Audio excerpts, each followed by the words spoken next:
Game day, game day, game day, game day, game day, woo! The Misadventures of Tron Bonne is a game for the original PlayStation, or PSX. Released in Japan in 1999 and in the US and Europe in 2000, this game serves as both a prequel and a spin-off of sorts for the Mega Man Legends series. Although, I'm not worried at all about what's going on the front of the box. This lady wearing pink and black here appears to be in complete control of the situation at hand, which looks like it involves the mass pandemonium in the background. Whatever this greenish robot thing he is running with, he's making out like the devil. She must be getting a darn good haul from the hysteria. She also appears to be pointing at the floating fragment of this boy in blue up here. If only I could remember who that blue boy was. Alright, let's put this into the the PlayStation. I feel like it would work a little bit better that way. We start out with a nice logo for Capcom, then the title screen. After being given a couple options for our gaming enjoyment, we begin proper. We are first introduced to a man in a mech suit named Tron Bonne, an air pirate and go-getter. The mech suit is named the Gustav, by the way. He is in search of ruins that hold a legendary treasure, and his search acts as a tutorial level of sorts. The level shows you how to defeat enemies, collect loose money, send out your helpful serve bots to interact with the area with something called a beacon bomb, and how to pick up debris and other large objects for use as throwing projectiles. Once he finally finds the entrance to the ruins, he is cut off by another guy in a mech suit who absolutely cleans house. Teasel's sister, Tron, sends out a rescue, only to find that Teasel had been kidnapped because of a debt. Turns out Teasel owed the other guy a bunch of money. So Tron decides to take up the task of paying off that debt to get her brother back. As Tron, you are able to take on a variety of missions to earn the money needed to pay back the debt, most of which are criminal. You can attempt to rob a bank, steal cargo from a shipyard, explore some underground tunnels for variables. I did say most were criminal. As well as explore the ruins that Teasel was originally going to. Each of these missions has their own playstyle, to a point. The bank robbing and originally Teasel missions are played like a third-person shooter. The cargo missions are played like a puzzle game. And the tunnel missions are played like a first-person dungeon crawler. Every mission has some sort of opening scene to give some flavor to the mission at hand.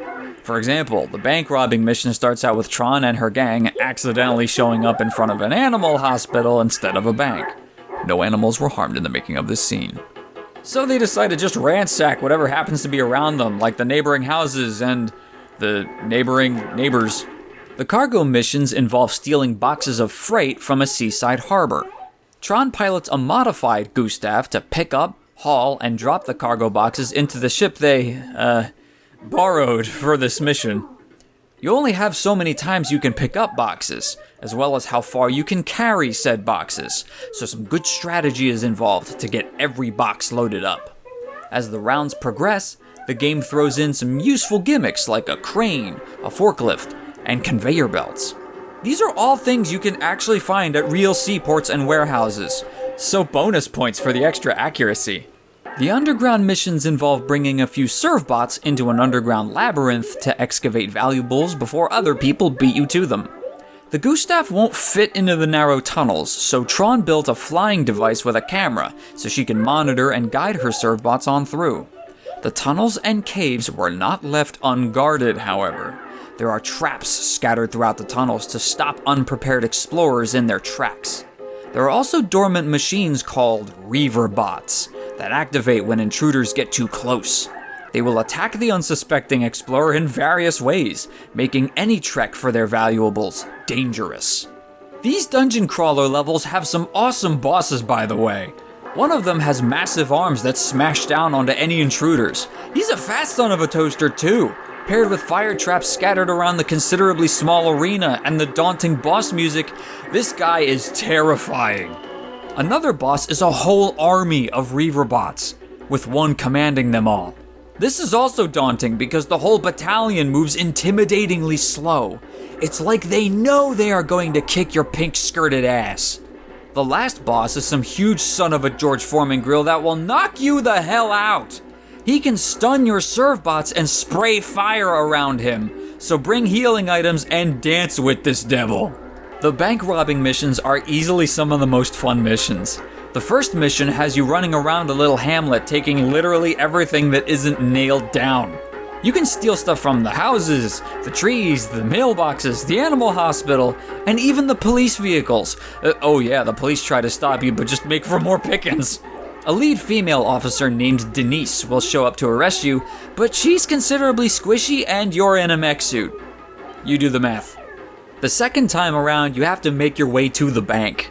The police are a little smarter this time and bring in some more equipment to block your path. I mean for you to steal from.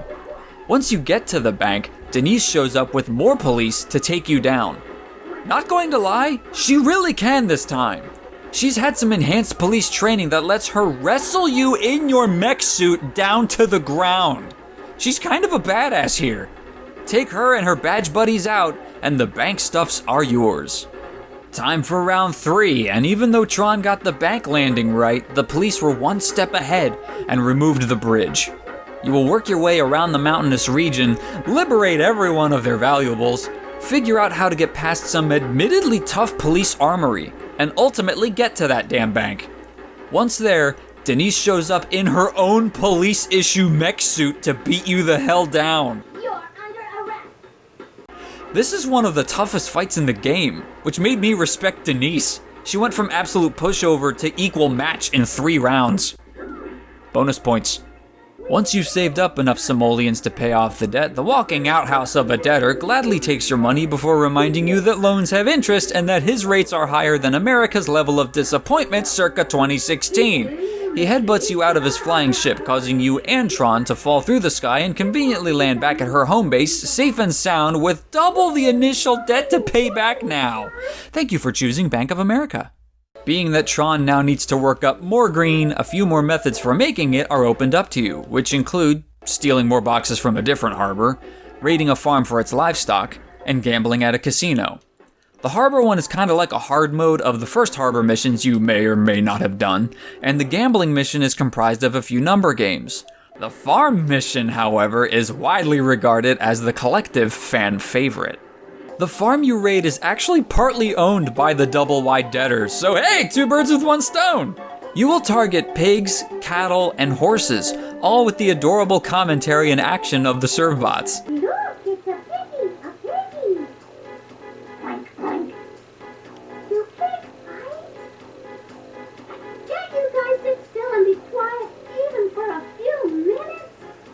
Naturally, the bulky banker has security for his investments, so you'll have to fend off security mechs and third-party flying contraptions, piloted by rival bots called bird bots. These missions are well designed and have a great payout, so they have definitely earned their favored rank amongst the fans. Upon working up the money a second time, the mountainous minter tries to pull another fast one on you and succeeds. He throws your ass into his cell phone jail with plans to make you into his personal slave. I won't spoil the ending, but I will say that the final boss is well designed, appropriately difficult, and helps solidify this game thoroughly as an action game. Aside from the missions, there is much to do in the home base. There are 40 servbots in total, with different bots occupying and building more onto the base as the game progresses. You can train up these servbots' skills to make them better combatants, tech developers, logistics operators, and more. One of them even helps you paint the Gustav different colors. With their help, you can build better weapons for the Gustav, which make half the game far easier. Pro tip, get the bazooka. Each servbot has a unique personality too. Little extra flavor points for characterization. I think his face really sums it all up. This game has so many little things in it, like small details that add to the fun factor. Like in the bank robbing missions, you can send your servbots at the policemen to steal their shields right out of their hands. Shooting the nearby seagulls fries them into sellable meat. In the cargo missions, you can send your servbot into the sea, and they will retrieve a random oceanic item for you. In the tunnel missions, you can ram your floating camera into things to break them. The cream of the crop, however, is in the farm missions. You can gun down a birdbot's flying mech, pick them up from the crash, and throw them into your truck like a hostage and sell them later. You can sell your opponent for money. There has never been a bigger middle finger. It's absolutely fantastic. All in all, this game is a great game. Well fleshed out levels, well written characters, a decent story, a pleasing music score, and a variety of game choices makes this game a welcome prequel to a beloved series. My copy even came with a demo disc for Mega Man Legends 2, the upcoming sequel at the time. This game offers so much, from action to strategy to exploration, and lets the player have loads of fun with all of it. Much love was put into this game, and it shows. And that's the Misadventures of Tron Bonne. So yeah, the Misadventures of Tron Bonne is a fun game that takes many playstyles and blends them together into a puree of awesome.